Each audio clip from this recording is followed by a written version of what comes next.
बम बम भोलेनाथ तेरी कोड़ी नहीं खजाने में, तीन लोक बस्ती में बसाए, आप बसे वीराने में।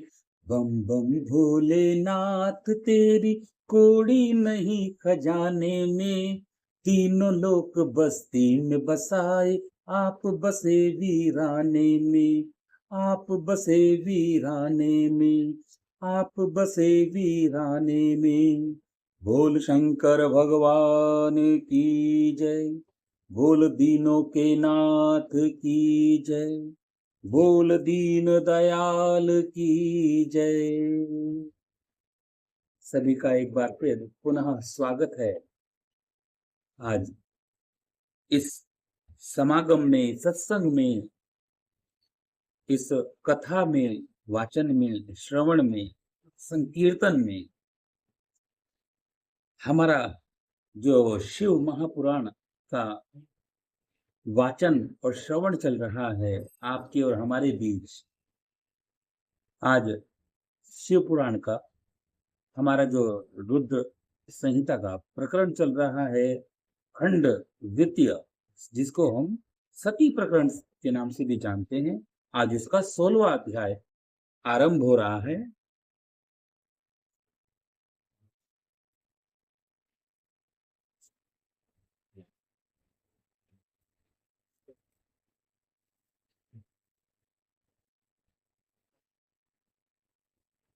सोलहवें अध्याय में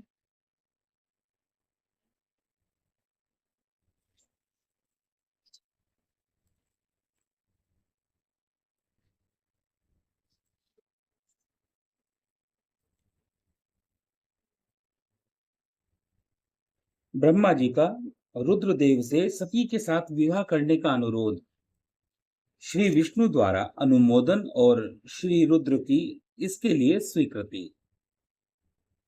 बोल शंकर भगवान की जय, बोल दीनों के नाथ की जय, दीन दयाल की जय। ब्रह्मा जी कहते हैं, श्री विष्णु आदि देवताओं की उत्पत्ति जिनके कारण हुई, उनके लिए भगवान विष्णु आदि ने स्तुति की और स्तुति करके महादेव को इस चीज के लिए स्वीकार किया, इस चीज के लिए निवेदन किया कि वह आप प्रसन्न हो। और वह भगवान तो जो शिव हैं, वो सबके मन की व्यथा जानने वाले हैं, सबके मन की कथा जानने वाले हैं। तो भगवान विष्णु ने जब स्तुति की और देवताओं ने स्तुति की, स्तुति वंदन किया, तो जो सबकी उत्पत्ति के हेतु हैं भगवान शिव, वह जोर जोर से हंसने लगे, बड़े प्रसन्न हुए। मुझ ब्रह्मा और विष्णु को अपनी अपनी पत्नी के साथ आया हुआ देखकर महादेव जी ने हम लोगों से यथोचित वार्तालाप किया और हमारे आगमन का कारण पूछा। रुद्र बोले, हे हरे, हे विधे तथा हे देवताओं और महर्षियों, आज निर्भय होकर यहाँ पर अपने आने का ठीक ठीक कारण बताइए। तुम लोग इस किस लिए यहाँ आए हो और कौन सा कार्य ऐसा आन पड़ा है, वह सब मैं सुनना चाहता हूँ। क्योंकि तुम्हारे द्वारा की गई स्तुति से मेरा मन बहुत प्रसन्न है।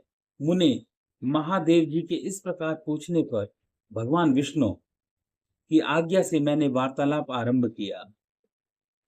मुझ ब्रह्मा ने कहा, ब्रह्मा जी कहते हैं, देव देव महादेव करुणा सागर प्रभो, हम इन देवताओं और ऋषियों के साथ जिस उद्देश्य से यहाँ आए हैं उसे सुनिए। वृषभ ध्वज, विशेषतया आपके लिए ही हमारा यहाँ आगमन हुआ है, क्योंकि हम तीनों सारथी हैं। सृष्टि चक्र के संचालन रूप प्रयोजन की सिद्धि के लिए एक दूसरे के सहायक हैं। सारथी को सदा परस्पर यथा योग्य सहयोग करना चाहिए, अन्यथा यह जगत टिक नहीं सकता।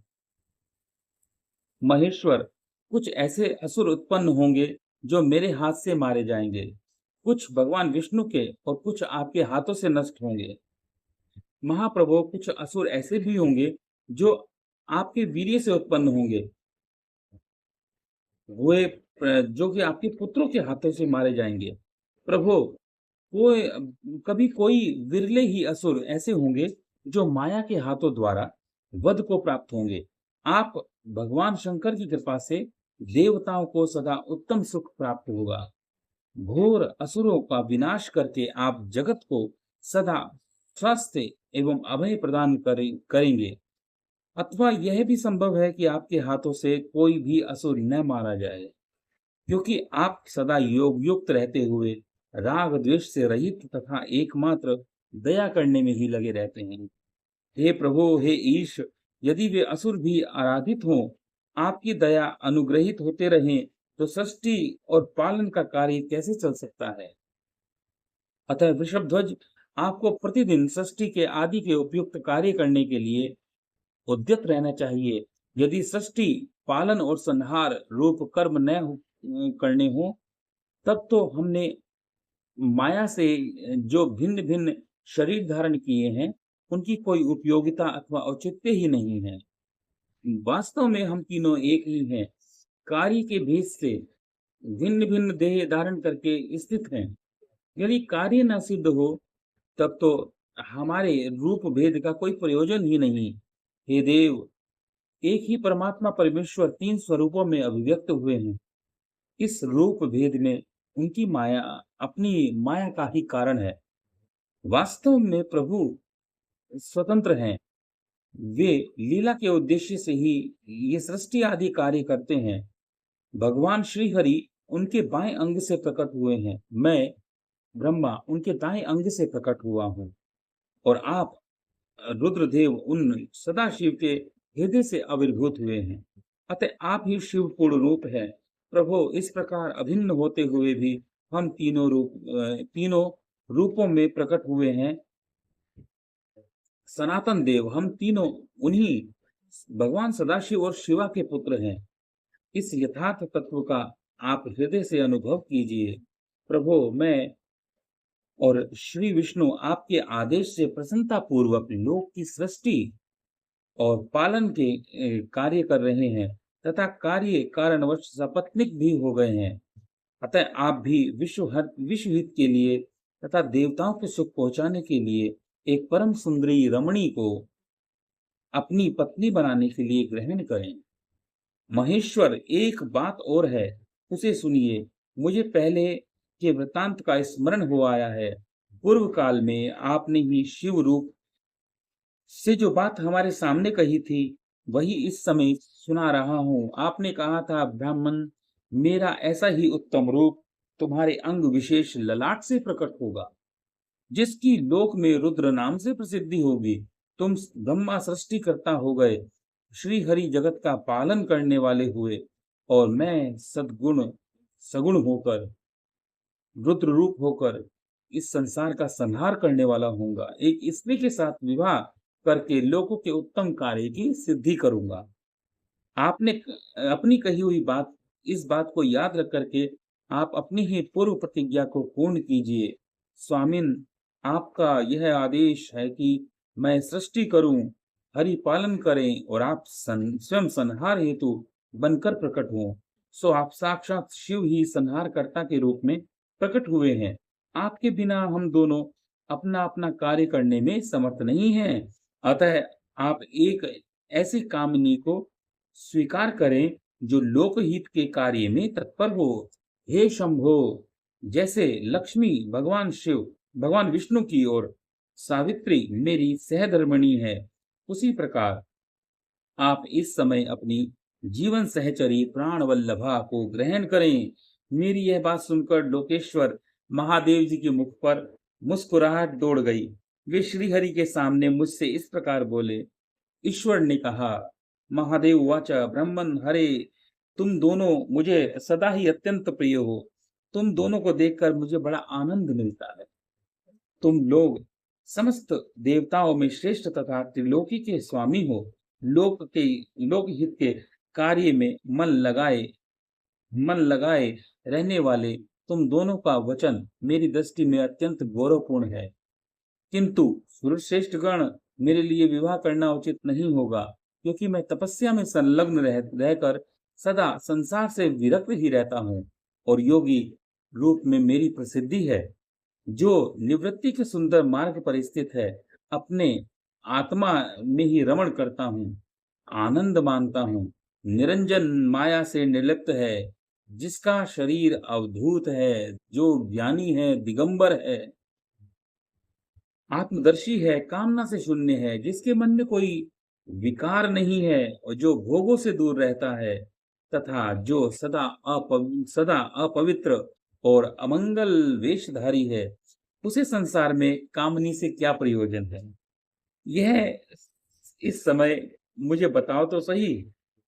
वो कहते हैं, यो निवृत्ति सुमार्गस्थ स्वात्मा रामो निरंजनः अवधूत अवधूत तनुर्ज्ञानी स्वदृष्टा काम वर्जितः अभिकारी हेय भोगी च सदा शुचिर्मंगलः तस्य प्रयोजनम लोके कामिन्याम किम वदाधुना।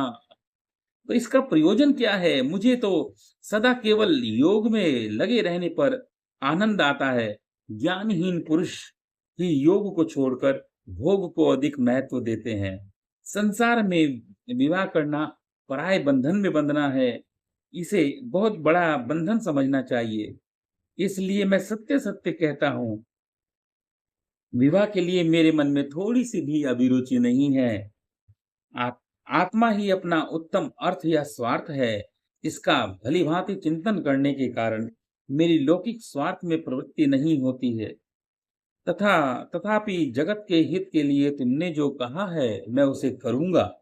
तुम्हारे वचन को गरिष्ठ मानकर अथवा अपनी कही हुई बात को पूर्ण करने के लिए मैं अवश्य विवाह करूंगा, क्योंकि मैं सदा भक्तों के वश में रहता हूँ, परंतु मैं जैसी नारी को प्रिय पत्नी के रूप में ग्रहण करूंगा और जैसे जैसी शर्त के साथ करूंगा, उसे सुनो।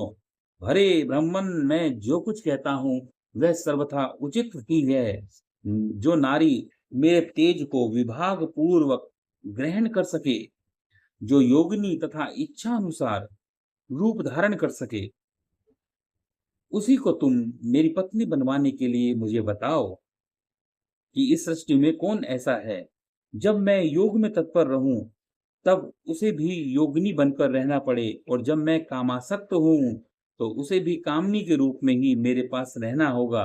वेद वेत्ता विद्वान जिन्हें अविनाशी बतलाते हैं, उन चित ज्योति स्वरूप सनातन शिव का मैं सदा चिंतन करता हूँ और करता रहूंगा। ब्राह्मण, उन सदाशिव के चिंतन में जब मैं न लगा हूं, तभी उस ब्राह्मणी के साथ मैं समागम कर सकता हूं, जो मेरे शिव चिंतन में विघ्न डालने वाली होगी। वह जीवित नहीं रह सकती है। उसे अपने हाथों से, अपने जीवन से हाथ धोना पड़ेगा।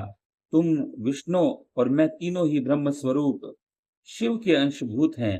अतः महाभाग गण, हमारे लिए उनका निरंतर चिंतन करना ही उचित है। कमलासन, उनके चिंतन के लिए मैं बिना विवाह के भी रह लूंगा, किंतु उनका चिंतन छोड़कर विवाह नहीं करूंगा। अतः तुम मुझे ऐसी पत्नी प्रदान करो जो सदा मेरे कर्म के अनुरूप अनुकूल चलती रहे। ब्राह्मण, उसमें भी मेरी एक शर्त है, तुम उसे सुनो। यदि उस स्त्री का मुझ पर और मेरे वचन पर अविश्वास होगा, तो मैं उसे त्याग दूंगा। उनकी यह बात सुनकर मैंने और श्री हरि ने मंद मंद मुस्कान के साथ ही मन प्रसन्नता का अनुभव किया। फिर मैं विनम्र होकर बोला, नाथ महेश्वर, प्रभु, आपने जैसी नारी की खोज आरंभ की है, वैसी ही स्त्री के विषय में मैं आपको प्रसन्नता पूर्वक कह रहा हूँ। साक्षात सदाशिव की धर्म पत्नी जो उमा है, वे ही जगत का कार्य सिद्ध करने के लिए भिन्न भिन्न रूपों में प्रकट हुई हैं। प्रभु, सरस्वती और लक्ष्मी, ये दो रूप धारण करके वे पहले ही यहाँ आ चुकी हैं। इनमें लक्ष्मी तो श्री विष्णु की प्राण वल्लभा बन गई, और सरस्वती मेरी अब हमारे लिए तीसरा रूप धारण करके प्रकट हुई हैं। प्रभो लोकहित का कार्य करने की इच्छा वाली देवी शिवा दक्ष पुत्री के रूप में अवतीर्ण हो गई हैं। उनका नाम सती है। सती ही ऐसी भार्या हैं, सती ही आपकी ऐसी भार्या हो सकती हैं जो सदा आपके लिए हितकारिणी हो। हे देवेश, महातेजस्विनी सती आपके लिए आपको पति के रूप में प्राप्त करने के लिए दृढ़ता पूर्वक कठोर व्रत का पालन करती हुई तपस्या में संलग्न है, तपस्या कर रही हैं। महेश्वर आप उन्हें वर देने के लिए जाइए, कृपा कीजिए, बड़ी प्रसन्नता के साथ उन्हें उनकी तपस्या के अनुरूप वर देकर उनके साथ विवाह कीजिए शंकर। भगवान विष्णु की, मेरी तथा इन संपूर्ण देवताओं की यही इच्छा है। आप अपनी शुभ दृष्टि से हमारी इच्छा को पूर्ण कीजिए। इसमें हम आदर पूर्वक उत्सव को देख सकें। ऐसा होने से तीनों लोकों में सुख देने वाला परम मंगल होगा और सबकी सारी चिंताएं मिट जाएंगी। इसमें कोई संशय नहीं। तदंतर मेरी बातें समाप्त होने पर लीला विग्रह धारण करने वाले भक्त वत्सल महेश्वर से मधुसूदन अच्युत ने इसी का समर्थन किया। तब भक्त वत्सल भगवान शिव शंकर हंसकर कहा, बहुत अच्छा, ऐसा ही होगा। उनके ऐसा कहने पर हम दोनों ने उनसे आज्ञा ले अपनी पत्नी तथा देवताओं और मुनियों के साथ अत्यंत प्रसन्न हो अपने अभिष्ट स्थानों को चले आए। इति श्री रेवाखंडे रुद्र संहिता सती प्रकरण नाम अध्याय 16 अध्याय पूर्ण हो चुके हैं। अब हमें षोडश अध्याय संपूर्णम। अब हमें जो हम कल करेंगे वो हम 17वां अध्याय करेंगे। उसमें क्या होगा, सती को शिव से वर की प्राप्ति तथा भगवान शिव को ब्रह्मा जी को दक्ष के पास भेजकर सती का वर्ण करना। ओम नमः शिवाय, ओम नमः शिवाय, हर हर भोले नमः शिवाय, नमः शिवाय, ओम नमः शिवाय, हर हर भोले नमः शिवाय। गंगाधराय शिव गंगाधराय, हर हर भोले नमः शिवाय, नमः शिवाय, ओम नमः शिवाय, हर हर भोले नमः शिवाय, नमः शिवाय, ओम नमः शिवाय, हर हर भोले नमः शिवाय। ओम।